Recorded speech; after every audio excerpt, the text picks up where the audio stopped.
Welcome to Gene Key of the Day. My name's Amelie, if you don't know me already. And here we are. Sometimes I turn on the camera and I'm zooming ahead, so right now I just want to go slow. I'm going to take a drink of water. Today we're going to be exploring the planets and the archetypal alignments, the gene keys, and the different codes that are speaking through the moment, and what might be showing us to be looking at what's important right now, because the stakes are high. Awesome. Hi, good to see you. So, hi. Today is June 26th, is it? Tomorrow in Pacific Standard Time, late in the day, will be the full moon in Capricorn. 28th, 27th, 28th, depending on where you're at, we have a full moon in Capricorn.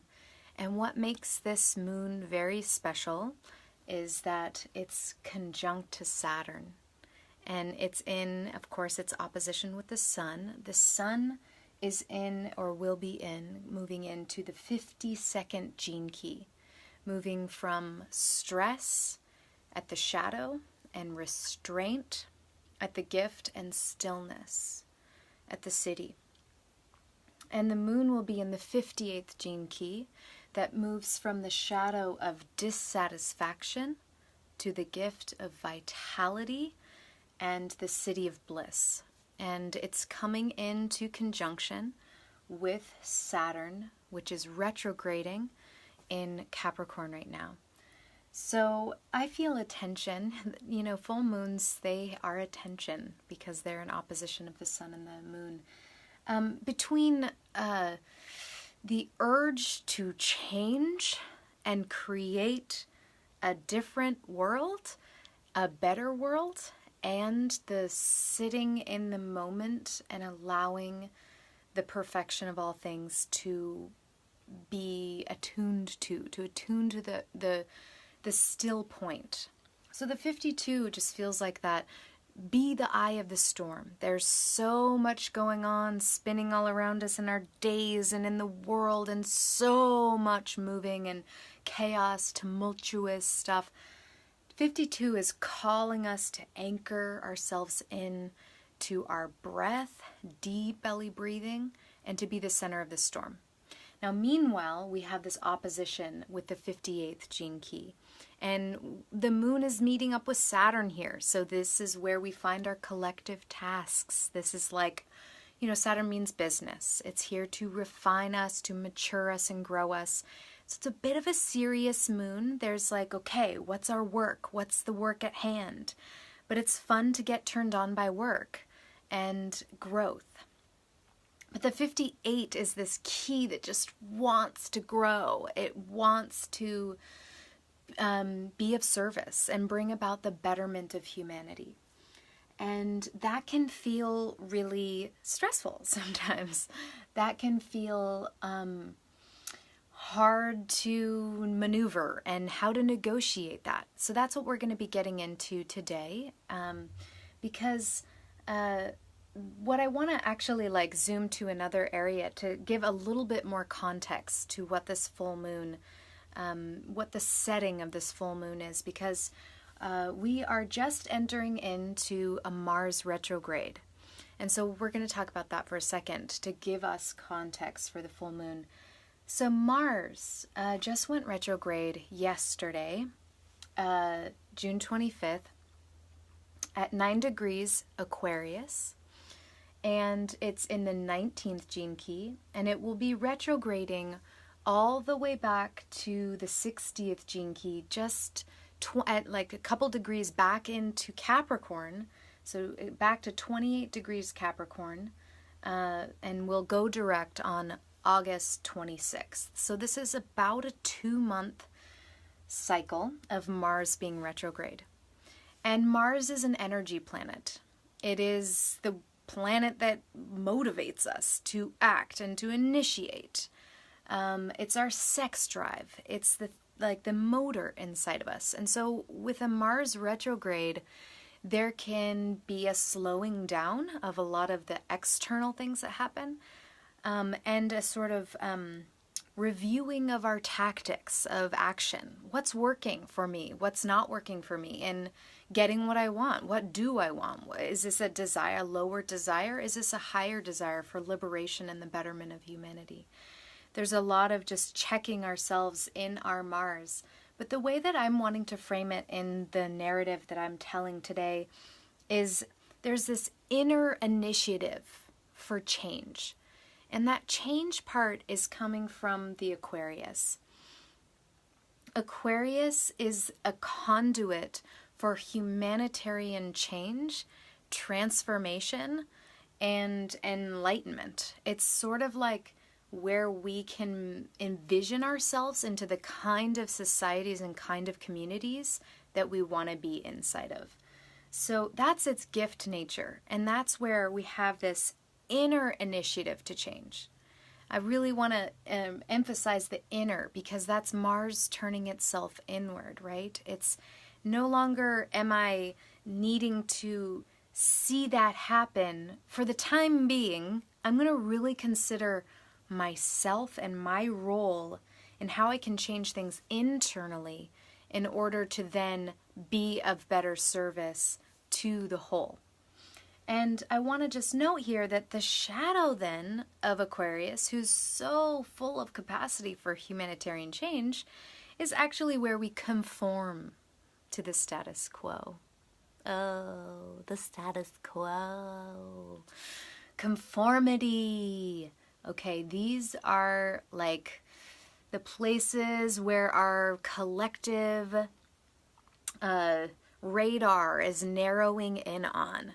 I don't know if you feel that in your life, but I'm so tracking the trappings of societal norms, social norms, societal roles, like where I'm cast in society and the hierarchy.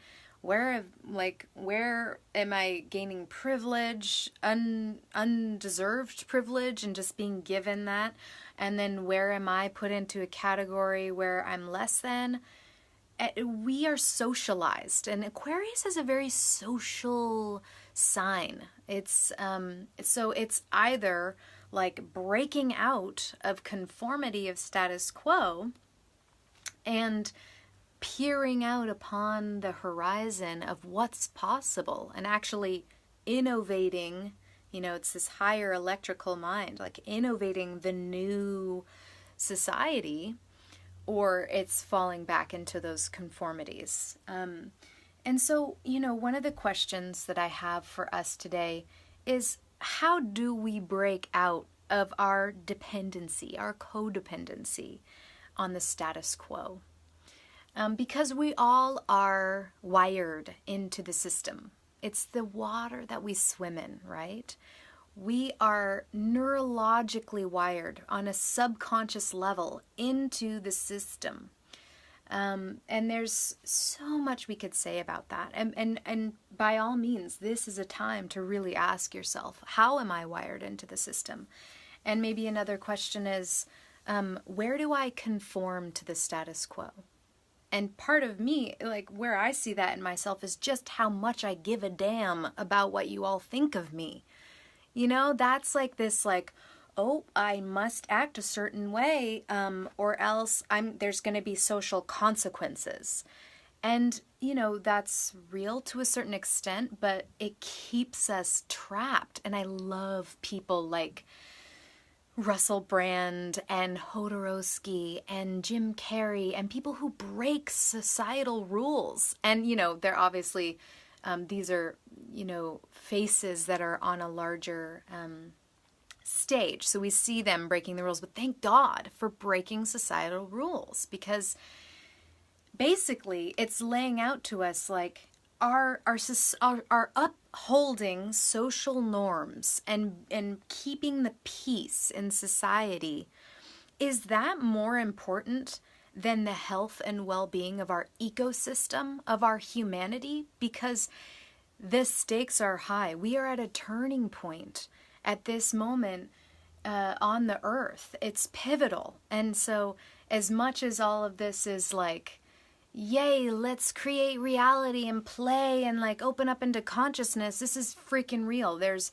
people, like, whatever, half the population is in poverty. You know, the richest 1% own 50% or half of the world's wealth. The ecosystems are falling apart, and professionals tracking the ecosystem and all of the environmental degradation are saying, alarm bells, seriously, people, we need radical change. Like, recycling and Priuses are not going to do it. And so this is like, okay, like, am I going to play by the rules and keep things really tight and neat and keep shopping at certain places and keep getting my packaged things and keep playing into, all white spaces because that's where I'm comfortable? Or am I going to open my horizons, lean into the edges, and start making choices that are in alignment to the new systems? So when I ask the question, how do we break our codependency, which that's the gene key that Mars is going retrograde in right now, is the 19th gene key of codependence to sensitivity and sacrifice at the city. And so it's directly touching our dependency on the status quo and on conformity. So when I ask that question, what comes into play is my values. And here's where I want to bring that in astrologically. As Mars does its retrograde dance over the next 2 months, it will come into a square with Uranus 3 times. Now, I'll be clear, it's over its whole retrograde cycle, which is from May to September. So over from May to September, Mars is going to make 3 exact squares to Uranus, which just entered into Taurus. Okay, Uranus, the revolutionary, the radical, is in the sign of earth, ground, ecosystems, but key word here, values. So I want to bring values into the answering of this question. How do we break our dependency on the status quo? By honoring our true values, the values that have been stripped from us by the system, by the status quo. Connection, unity, compassion, kindness, respect for all life, equality, spiritual values, intimacy, sexuality, all of the things that have been taken from the whole human.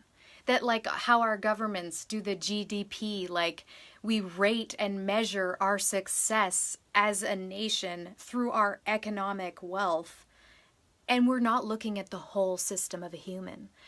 We are stripped of core values that are just as important as nourishment on a physical level. And the fact that we've forgotten this and stripped that from our society is such a huge part of why we're so sick and why we're so dependent on the culture. Because we're emptied, right? We are in a state of, Russell Brand calls it perennial discontent. There's a hole inside because that spiritual connection or that connection to humans, that community, that village is no longer intact in these broken societies and broken families. And so we find our solutions to fill that hole in the consumer culture that just ties us right in. So addiction to substances, addiction to food, playing into the sex. Sex is something to get, and the huge pornography industry, just trying to fill a hole. People who are so denied of touch that they form online groups that then start to nurture terrorists who go and take terrorist violent action against women and people who they're not getting their touch from. Seriously sick, So these values that have been taken from us, that then we try to fill through our lower base desire nature. Like desires and fears, they're these old brain parts, right? They're the parts of ourselves that we needed to survive thousands of years ago. And those same threats, as we've heard this over and over again, are not present, right? There is no saber-toothed tiger. It's just another human. But that same kind of anxiety and fear, will you accept me? Will you love me? Part of this, it's because we aren't getting our needs met. These core values that can be broadcast through a greater society of how we educate ourselves, how we gather with each other, the social norms that are of a healthy import, the way that healthcare and pharmaceuticals, and let's just go down the list, we're fucked, right? And so much of the system is not working. And so during this Mars retrograde and this square to Uranus, which is trying to help revolutionize our values, what is true to you? That's the question. What are your true values? And I want to say that I think it's a solution, to the question of how do we break our codependence on the status quo, is by honoring our true values, prioritizing our true values, and honoring them as a revolutionary act. Own it. When you choose kindness, that's a revolutionary act. When you choose to honor your sexuality, that is a revolutionary act. Stop being so hard on yourself, thinking that your activism needs to look a certain way, your influence in the world needs to look a certain way, and fall into this Capricornian version of success in the world and likes on Facebook and money in the bank to affirm that you are making change, because every interaction is a revolution, possibly a revolutionary interaction if you're honoring your true values.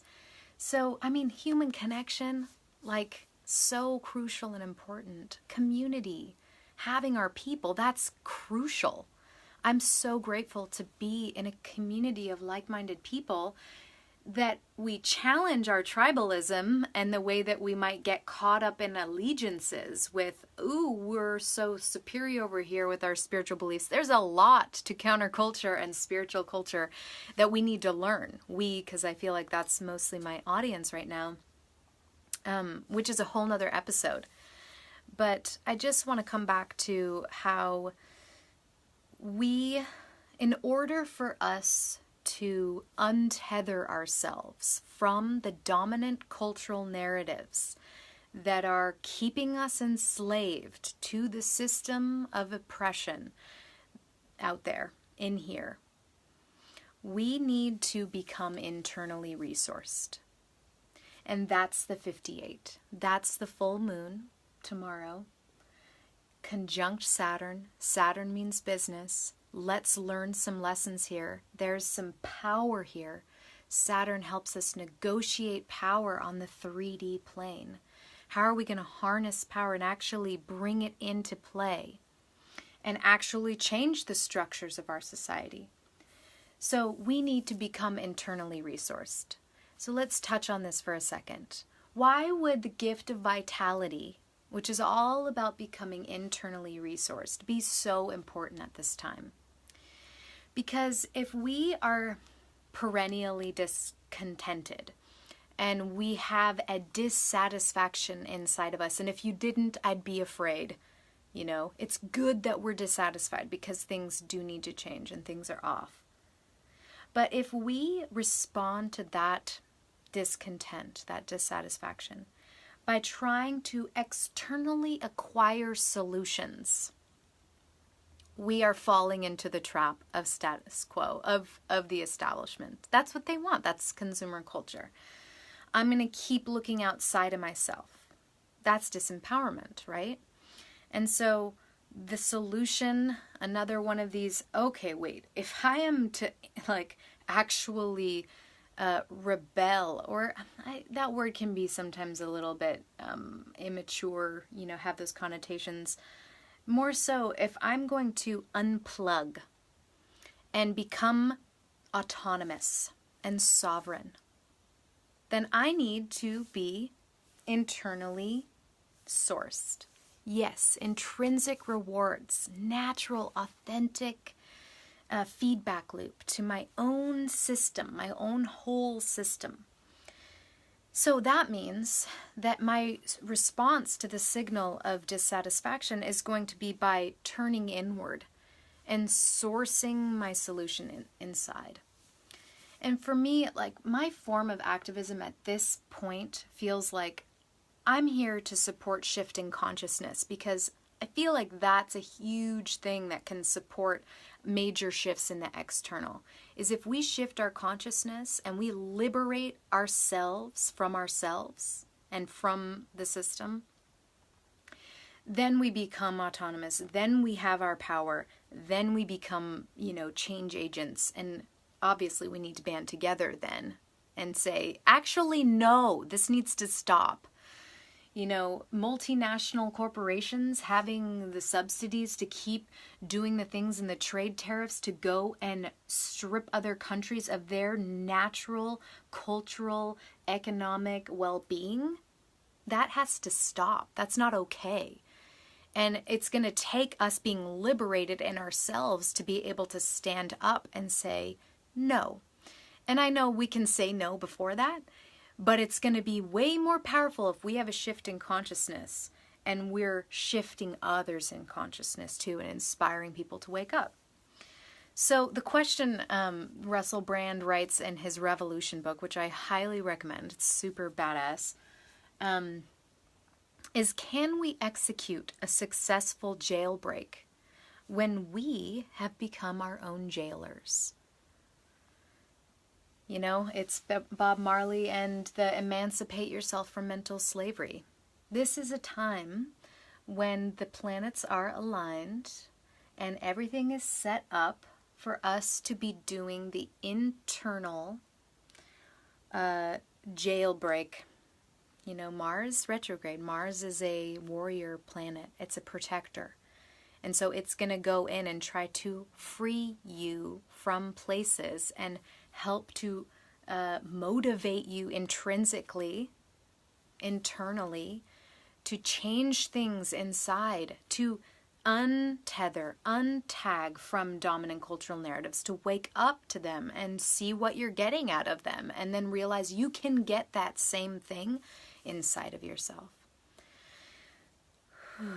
So I feel like I've covered most of what I wanted to cover. So why don't we go ahead and play a round of the game, because I want to, remind us that in the end, it is a game, because we die and life is eternal and this is a big experiment and suffering sucks. And I know there is billions of people suffering more than me, so I don't say that with any sort of lightheartedness, because I don't really know suffering at the level that others do. So our prayers go out to those who are suffering, and we can use our privilege, if you feel like you have a certain sense of privilege, whatever it is, to support those who have been cast into disempowered roles and submissive roles, subverted. I guess subversion is a whole different thing. My vocabulary, I'm like writing down, I'm learning words. I want to expand my vocabulary. Okay, so I'm going to roll the planetary dice. And for all those watching, let's just focus our consciousness together and ask what planet wants to reveal one more little clue for us in this holographic imprint of the times. And I will say I'm just thinking of Chiron right now, so maybe we'll roll Chiron, and if not, I might say something else on it.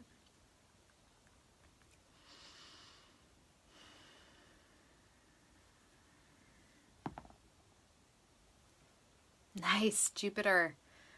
Oh, yay, Jupiter!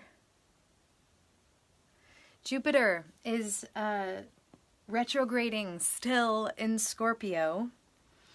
Jupiter went retrograde in Scorpio March 8th, and it will be going direct on July 11th. So from now, from this full moon until that next new moon, we're going to be seeing the shift of Jupiter moving forward in its motion. Okay, so why might that be important in the grand scheme of things? Well, Jupiter retrograde in Scorpio has been putting us in touch with deeper levels of our pain that we haven't been able to have access to in previous cycles, and kind of activate this open door, this allowing us in to some of the more hidden, darker places of our psyche and our psycho-emotional well-being, and is giving us an opportunity to come into a higher octave of potential. That's what Jupiter does. It brings us into our what could be, and here's what is possible in you. It gives us that vision on a psycho-emotional, on a scorpionic level, which is very like deeply, it's magma, it's water, it's our deep emotional power, and it's our power to transform. So I think that's the key here. Jupiter has pulled us into a deep alchemy. And when you look at the world outside and the state of complete destruction, I know there's so many good things happening. I don't mean to be like, oh, everything, but seriously, like we know, like we're at a pivotal moment of like, either we keep going forward and shit goes down, meaning we might destroy our planet or at least kill all of our, species, or we make changes. The only way that we're going to change this freaking thing is through alchemy. So we talked about liberating the self and becoming internally sourced.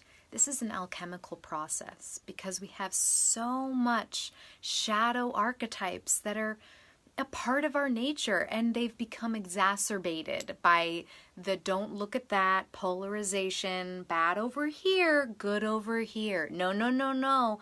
Yes, good girl, bad girl, no. Like that fragments our psyche. So there's an integration on an emotional level that needs to happen. That we live inside of a shame-based culture. So we have to meet shame inside of us. This is the alchemical process that we've been pulled into. Where do I get contaminated in my relationships? Where am I toxic in my emotional system? Where do I collapse my power when I'm in relation to other people? These are questions that Jupiter asks us to be responsible to, or at least to step up to a new way of being, so that we can actually change the systems and ignite our power to move and mobilize. Is there anything else I wanted to say about that? We rolled Jupiter, empowerment, optimization, highest potential. Let's draw a card and see if there's, I may have just like said everything on it, but we're going to draw a card to see what it is asking us to do. Thanks, by the way, everyone, for being here.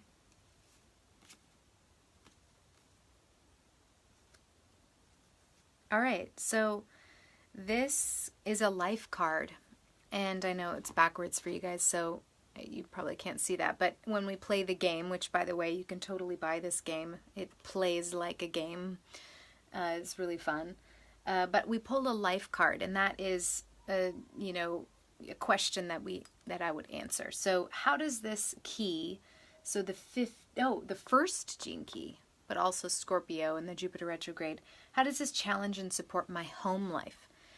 And the home life is related to the fourth house, which is where we kind of take on our psychic DNA from the family, from our lineage. It's like it's our bloodline, and it's how we're like messages and internal responses and things that come from inside our DNA are often linked to psychically to our lineage.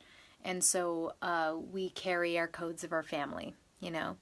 And so how would this deep alchemical emotional process connect to our family? Well, I had an insight recently where I've noticed that when I was a teenager, I, through my sexual explorations, I was publicly shamed. In fact, someone I went to high school with is on here. And so I don't know what it was like for others, but I was publicly shamed by my school, but it was by my parents and my family. And I don't mean to say that they were like really heavy-handedly shaming me, but they didn't really know how to deal with this teen who was losing her virginity. And it's like, what are you doing? You're not old enough. And I really internalized that. And part of this is about, you know, Scorpio is about power and reputation, and not so much reputation, that's more Capricorn, but it's about power and how we relate to our power. And so when our power is only as great as our reputation. And so my reputation was smashed in a way. In another way it wasn't, and so it's kind of paradoxical. But I realized that there's been so much trauma in how I allow myself to express, and to what extent I'll let myself be freed and liberated to creatively express. And for me, I'm highly scorpionic. I have 5 planets in Scorpio. There's a lot of sexuality that wants to like be opened up and channeled through my channels, whether through music or movement or the way that I, you know, even speak or am in the world. And that has been shamed and shut down. And so when this comes to like home life, family, psychic DNA, I've realized how much I've been holding myself back from my full expression because I fear being shamed by my family.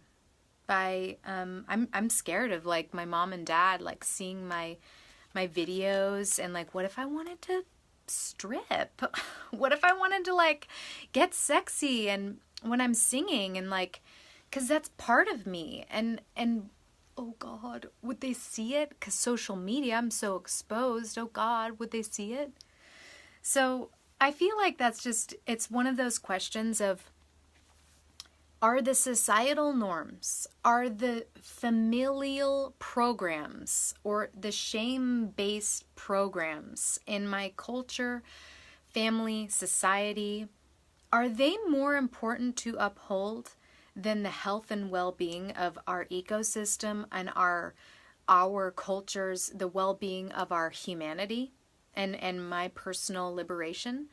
The answer cannot be yes, they're more important. That just doesn't go here, right? Because they've been for far too long, and that's the sleeping, I don't know, I'm just going to keep feeding that dragon. No, it's the whole wake-up call of, yeah, time to act. It's kind of now. So, thanks for witnessing. Thanks for being here.